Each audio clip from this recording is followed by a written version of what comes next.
বলা হয়েছে বিল সরকারি গেজেটে প্রকাশ করা হবে। বিলে উল্লেখ করা হয়েছে যে সংবিধান সংশ্লিষ্ট তফসিল ১ বর্ণিত ৪৮টি দফার জাতীয় ঐক্যমত্য কমিশনের প্রস্তাবিত দফাগুলি উপরে গণভোট হবে। উক্ত দফাসমূহের বিপরীতে স্বাক্ষরিত জুলাই জাতীয় সনদে অন্তর্ভুক্ত রাজনৈতিক দলসমূহের মতামত, ভিন্ন মত, নোট অফ ডিসেন্ট উল্লেখ করা হয়নি। অর্থাৎ ঐক্যমত্য কমিশনের প্রস্তাব এবং সুপারিশ একপেশে ও জবরদস্তিমূলক জাতির উপর চাপিয়ে দেওয়ার চেষ্টা করা হয়েছে। তাহলে এটাই প্রতিমান হয় যে দীর্ঘ ১ বছরব্যাপী সংস্কার কমিশন ও জাতীয় ঐক্যমত্য কমিশনের সাথে রাজনৈতিক দলসমূহের দীর্ঘ ধারাবাহিক আলোচনা ছিল অর্থহীন, অর্থ ও সময়ের অপচয়, প্রহসনমূলক এবং জাতির সঙ্গে প্রতারণা। গণতন্ত্রের রাজনৈতিক দলগুলোর ভিন্নমত থাকবে, এটাই স্বাভাবিক। সে কারণে সংলাপের প্রয়োজন দেখা দিয়েছিল। কিন্তু ঐক্যমত্য কমিশন ভিন্নমত পোষণে রাজনৈতিক দলগুলোর গণতান্ত্রিক অধিকারকে আমলেই নেয়নি। বলা হয়েছে উক্ত বাস্তবায়ন আদেশ অনুসারে অনুষ্ঠিত গণভোটে যদি ইতিবাচক সম্মতি পাওয়া যায় তাহলে সংবিধান সংস্কার বিলটি সংবিধান সংস্কার পরিষদ তার দায়িত্ব পালনে সহায়ক হিসেবে বিবেচনা করবে। জাতীয় সংসদ নির্বাচন ও গণভোট অনুষ্ঠান হওয়ার পূর্বেই এই ধরনের প্রিএমটিভ পদক্ষেপ আদৌ গ্রহণযোগ্য নয়।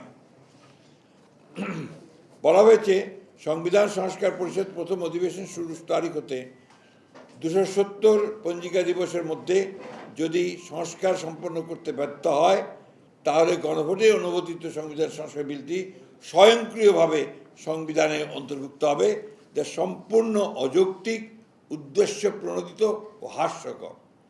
জাতীয় সংসদের অনুমোদনের পর যে কোনো বিল রাষ্ট্রপতির অনুমোদন প্রাপ্তির পরই কেবল আইনে পরিণত হয়।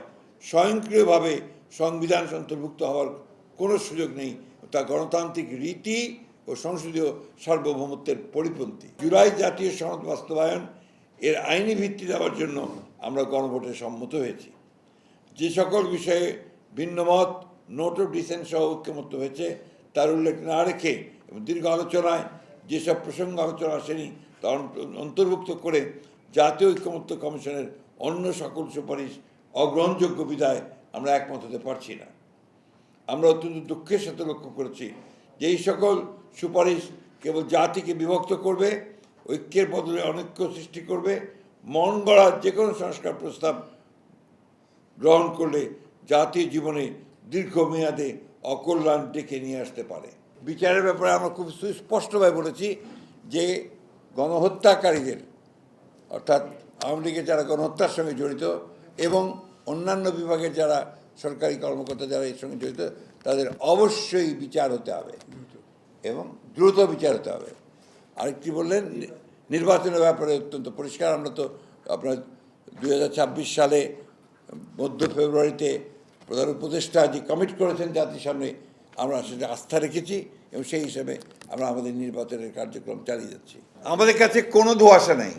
আমরা বিশ্বাস করি যে সরকার এবং নির্বাচন কমিশন তারা সকল প্রস্তুতি গ্রহণ করছেন এবং মার্চ ফেব্রুয়ারিতেই নির্বাচন ঘোষিত যে তার সময় আছে, তাই নির্বাচন অনুষ্ঠিত হবে।